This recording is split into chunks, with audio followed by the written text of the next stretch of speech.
അരുൺകുമാർ, ഇപ്പോൾ ആശാവർക്കർമാർ വിവിധ സംസ്ഥാനങ്ങളിൽ ഇതിനു മുമ്പും സമരം ചെയ്തിട്ടുണ്ട്. അഡ്വക്കേറ്റ് അരുൺകുമാർ, ആ സമരം എന്ന് പറയുന്നത് ഹരിയാനയിൽ നടത്തിയ സമരമാകുമ്പോൾ ആ സമരം ശരിയായിരുന്നു. സംസ്ഥാന സർക്കാരിനെതിരെയുള്ള ഹരിയാനയിലെ സമരം ശരിയായിരുന്നു.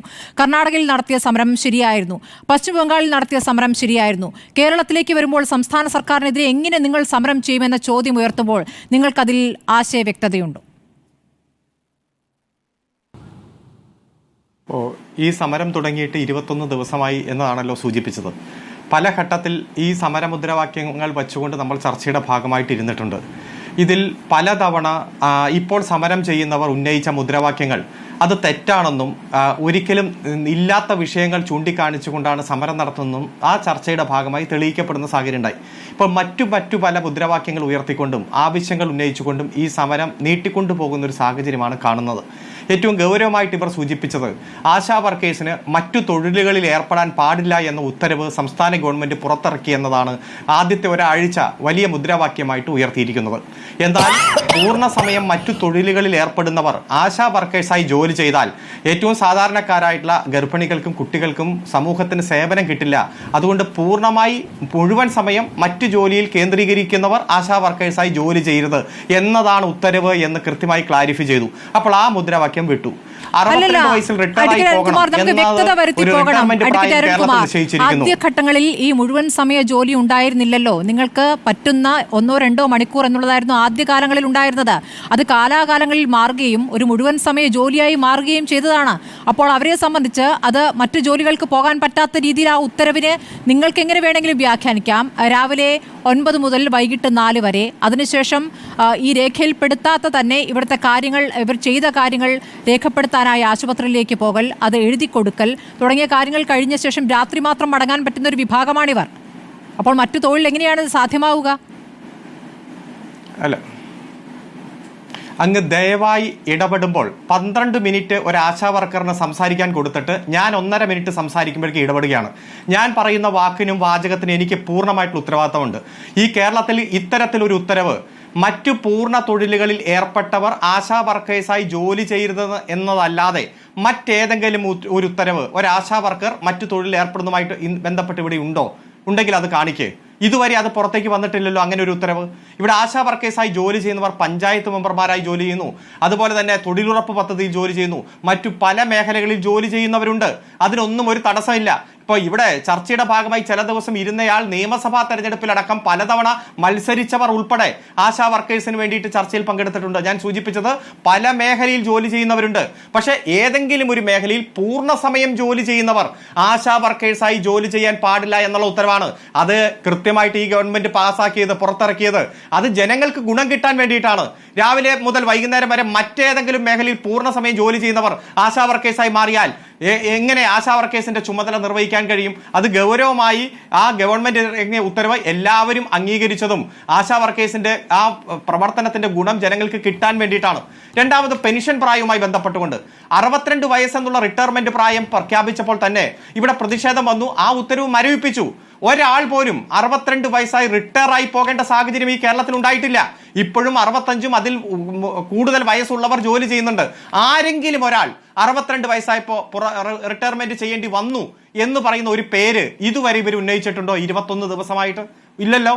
അപ്പോ കൃത്യമായി ഇതൊരു തൊഴിലാളി എന്ന രൂപത്തിൽ ഇവരെ കാണാതെ, ജീവനക്കാർ എന്ന രൂപത്തിൽ അവരെ പ്രഖ്യാപിക്കാതെ, അവർക്ക് ഏതെങ്കിലും തരത്തിൽ സാലറി കൊടുക്കാൻ അനുവാദമില്ലാതെ, അവർക്ക് ക്ഷേമ പദ്ധതികളിൽ ഉൾപ്പെടുത്താതെ, ഏതെങ്കിലും തരത്തിൽ അവർക്ക് പെൻഷൻ കൊടുക്കുന്ന സാഹചര്യം ഉണ്ടാകാതെ ഒരു സ്കീമിന്റെ ഭാഗമായി അവരെ വോളണ്ടിയേഴ്സായി ഒതുക്കി നിർത്തിയിരിക്കുന്നത് കേന്ദ്ര ഗവൺമെന്റ് ആണെന്നും അതുകൊണ്ട് സമരം നടത്തേണ്ടത് കേന്ദ്ര ഗവൺമെന്റിന്റെ മുന്നിലാണ് എന്നുള്ളത് കൃത്യമായി നമ്മുടെ മുന്നിലുണ്ട്.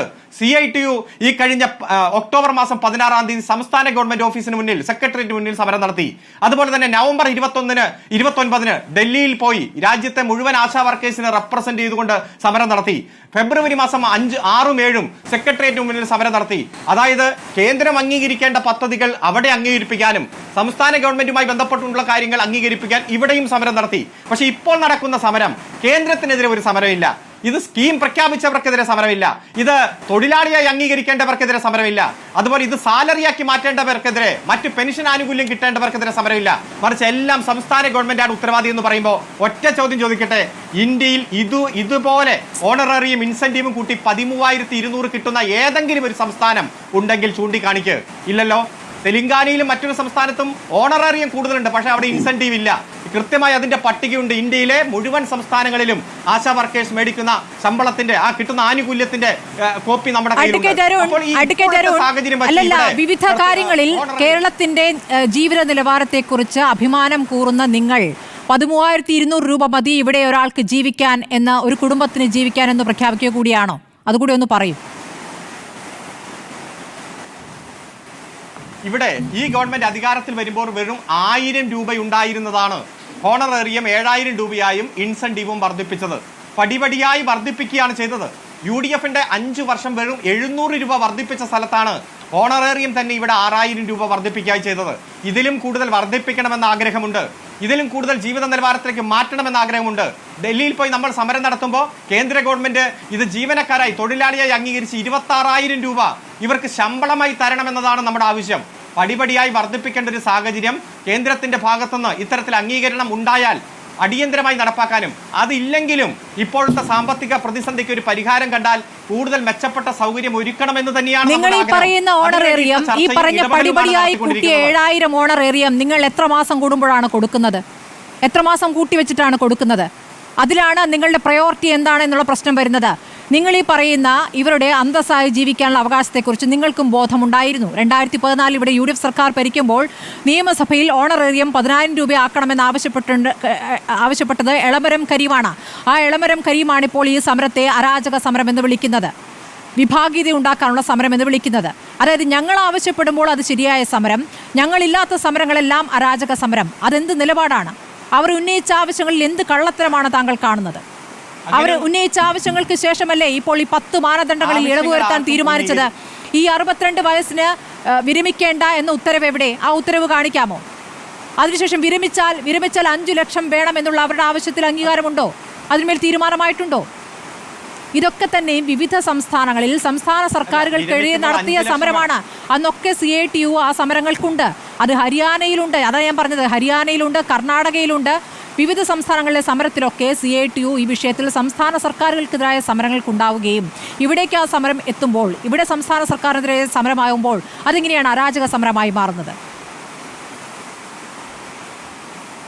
ഒറ്റ കാര്യം, 26,125 ആശാ വർക്കേഴ്സ് ഉണ്ട് ഈ കേരളത്തിൽ. അതിൽ 21,150 പേർ റെപ്രസെന്റ് ചെയ്യുന്ന, അല്ലെങ്കിൽ 85% പേർ റെപ്രസെന്റ് ചെയ്യുന്ന യൂണിയൻ ഒരു സമരം നടത്തി. ആ സമരത്തിനോട് യോജിച്ച് മറ്റു പല യൂണിയനുകളും ഉണ്ടായിരുന്നു. ആ സമരത്തിന്റെ ഭാഗമായി ഒരു ഒത്തുതീർപ്പ് വ്യവസ്ഥ ഉണ്ടാക്കി. ആ ഒത്തുതീർപ്പ് വ്യവസ്ഥ ഫെബ്രുവരി മാസം 7-ാം തീയതിയാണ്. ആ 7-ാം തീയതി ഉണ്ടാക്കിയ ഒത്തുതീർപ്പിൽ 2 ആഴ്ചയ്ക്കുള്ളിൽ ഒരു കമ്മിറ്റി ഈ നിലവിലുള്ള ഉന്നയിക്കപ്പെട്ട വിഷയങ്ങൾ പഠിച്ച് അതിൻ്റെ ഒരു റിപ്പോർട്ട് ഗവൺമെന്റിന് തരണമെന്നും, അങ്ങനെ തരുന്ന റിപ്പോർട്ടിനെ തുടർന്ന് അടിയന്തര നടപടി സ്വീകരിക്കുമെന്നും, അതുവരെ ഇവിടെ 10 മാനദണ്ഡങ്ങൾ ഉള്ളത് 5 എണ്ണം പാലിച്ചാൽ മതി എന്ന രൂപത്തിൽ റിലാക്സേഷൻ കൊടുക്കുന്നു. അപ്പോൾ അത്തരത്തിൽ ഒത്തുതീർപ്പായി എന്ന 7-ാം തീയതി മിനിറ്റ്സ് പുറത്തിറങ്ങിയപ്പോൾ തന്നെ ബോധ്യപ്പെടുന്നു. 10-ാം തീയതി മറ്റൊരു സംഘടന വന്ന് സമരം നടത്തുന്നു. ആ സംഘടനയോട് പറയുന്നു, നിങ്ങൾ ഉന്നയിച്ച കാര്യങ്ങളിൽ മുഴുവൻ ഇവിടെ ഓൾറെഡി ക്ലാരിഫൈ ചെയ്തിട്ടുണ്ട്, ഒരു കമ്മിറ്റിയെ വെച്ചിട്ടുണ്ട്. സമരം ചെയ്തപ്പോൾ തീരുമാനം വന്നിട്ടുണ്ട്. നിങ്ങൾ 21 ദിവസം സമരം ഇരുന്നിട്ട് കാര്യമില്ല ബിന്ദു. ഇവിടെ CITU നടത്തുന്ന സമരം മാത്രമേ ഇവിടെ അംഗീകരിക്കുകയുള്ളൂ. ആ അംഗീകാരമാണ് ഈ 10 മാനദണ്ഡങ്ങളിലെ ഇളവ്.